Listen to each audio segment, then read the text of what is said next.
Dans les villes, au-dessus du toit des maisons s'élève non seulement le beffroi de l'hôtel de ville, mais aussi les flèches des églises et surtout celles des cathédrales. La croissance des villes, leur renaissance et leur constitution en commune ont surtout eu lieu sous le règne du roi Philippe II Auguste. Et souvent d'ailleurs, le roi accordait de son propre chef une charte à une ville, dans le but de diminuer le pouvoir des grands seigneurs et d'établir un lien direct entre lui, le roi, et les villes. C'est d'ailleurs pour la même raison que Philippe Auguste avait fait promener dans une charrette le comte de Flandre de ville en ville pour montrer aux villes qu'elles avaient contribué à la victoire du roi et qu'elles participaient de cette gloire. Mais dans les grandes villes se trouve un personnage éminent, c'est l'évêque du lieu, qui bientôt va officier dans une église magnifique, la cathédrale. La construction des cathédrales a reçu le soutien enthousiaste des bourgeois des villes. Elles étaient construites dans un style nouveau, le style gothique, qu'on appelait en fait à l'époque l'art français. Ce mot de gothique est très tardif, du XVIIIe siècle, surtout à une époque on trouvait que cet art était très laid. On voyait les Sainte-Chapelle, pouah, que c'est moche. Et quand les rois étaient sacrés à Reims d'ailleurs, on couvrait la cathédrale de tentures pour ne pas voir cette horreur. Et la construction de ces cathédrales est financée en grande partie par les bourgeois des villes eux-mêmes, mais aussi par le roi. C'est toujours la même volonté de favoriser les villes pour diminuer le pouvoir des grands féodaux. Mais il le fait de préférence à l'intérieur du domaine royal, si bien que c'est dans le domaine royal, c'est-à-dire souvent près de Paris, que se trouve le plus grand nombre de cathédrales de cette époque.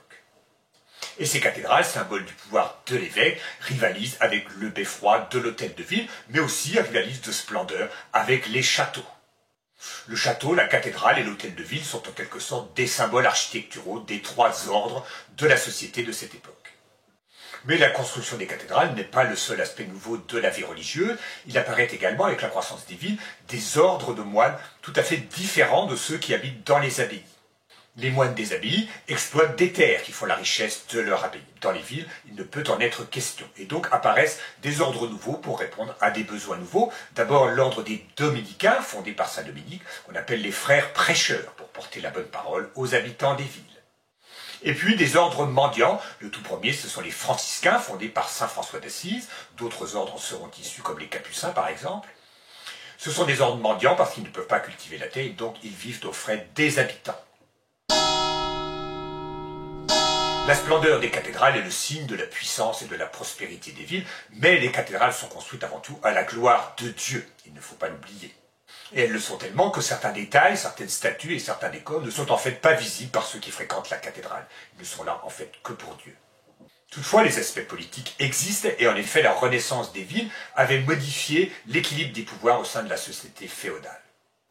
La richesse n'est plus seulement issue de la terre. Et donc l'équilibre entre les seigneurs, la bourgeoisie et le clergé, les trois ordres de la société, se trouve modifié. Et puis il y a une quatrième catégorie qui ne contient qu'une seule personne, c'est le roi.